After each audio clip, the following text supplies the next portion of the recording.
بسم اللہ الرحمن الرحیم۔ حضرت حزقیل علیہ السلام۔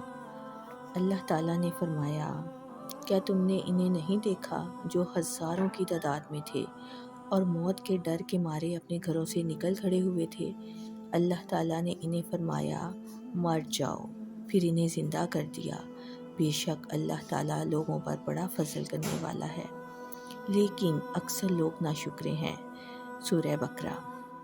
حضرت یوشع علیہ السلام کے بعد جب اللہ تعالیٰ نے کالب بن یفنہ کو بھی وفات دے دی تو بنی اسرائیل میں ان کا منصب حضرت حزقیل بن بوزی کو ملا۔ انہوں نے ہی اپنے قوم کے حق میں دعا کی تھی، جس کا ذکر قرآن مجید میں بھی ہے۔ ارشاد باری تعالیٰ ہے، کیا آپ نے انہیں نہیں دیکھا جو ہزاروں کی تعداد میں تھے اور موت کے ڈر کے مارے اپنے گھروں سے نکل کھڑے ہوئے تھے؟ امام بن اسحاق فرماتے ہیں، وہ وبا کے ڈر سے بھاگے تھے۔ وہ ایک میدان میں ٹھہرے تو اللہ تعالیٰ نے فرمایا، مر جاؤ۔ وہ سب مر گئے۔ ان کے ارد گرد ایک باڑ بن گئی تاکہ درندے ان تک نہ پہنچ سکیں۔ اسی طرح ایک طویل مدت گزر گئی۔ حضرت حزقیل علیہ السلام وہاں سے گزرے۔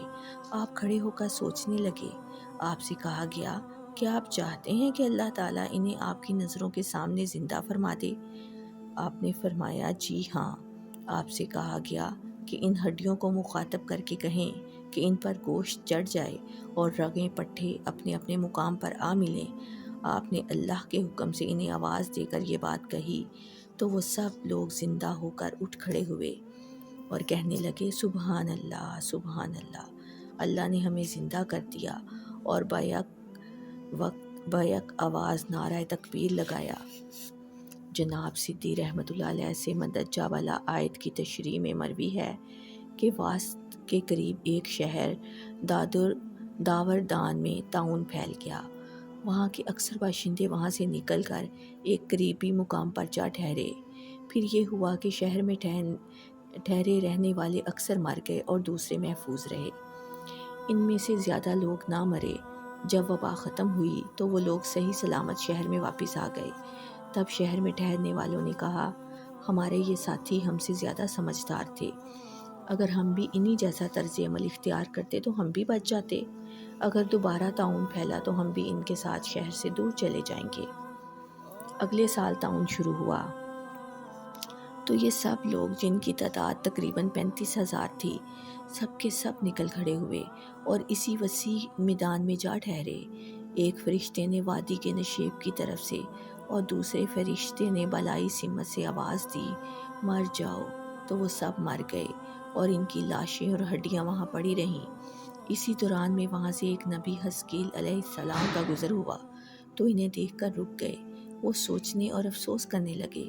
آپ اس بات پر تعجب فرما رہے تھے کہ اللہ تعالیٰ کی قدرت و طاقت کتنی عظیم ہے کہ انہیں اچانک پکڑ لیا اور اتنی بڑی قوم ختم ہو گئی۔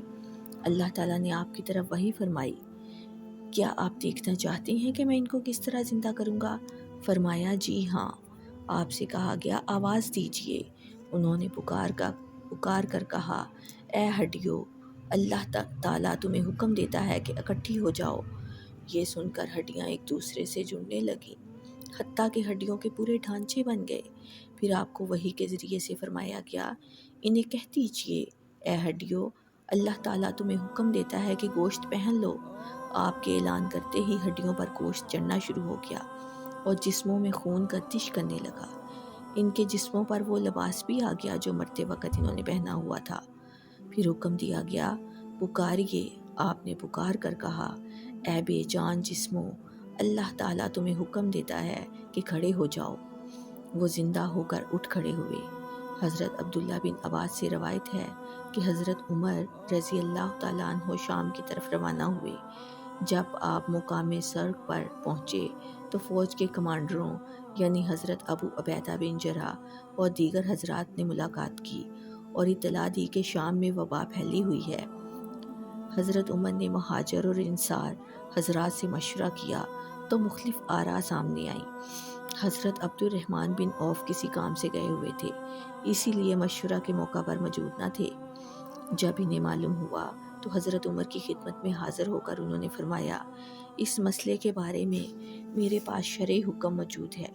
میں نے رسول اللہ صلی اللہ علیہ وآلہ وسلم سے یہ ارشاد سنا ہے، جب یہ طاعون اس علاقے میں ہو جہاں تم لوگ موجود ہو تو اس سے بچنے کے لیے اس آبادی سے مت نکلو، اور جب تمہیں خبر ملے کہ وہ کسی علاقے میں پھیل گیا ہے تو وہاں نہ جاؤ۔ حضرت عمر نے اللہ کا شکر ادا کیا اور فوج کو واپس لے گئے۔ امام محمد بن اسحاق رحمۃ اللہ علیہ فرماتے ہیں، ہمیں یہ بات معلوم نہیں ہو سکی کہ حزقیل علیہ السلام کتنا عرصہ بنی اسرائیل میں گزار کر فوت ہوئے۔ آپ کی وفات کے بعد بنی اسرائیل نے اللہ سے کیے ہوئے عہد و پیمان فراموش کر دیے، چنانچہ ان کو بہت مصیبتیں پیش آئیں۔ انہوں نے بت پرستی شروع کر دی۔ ان کے بتوں میں سے ایک کا نام بال تھا۔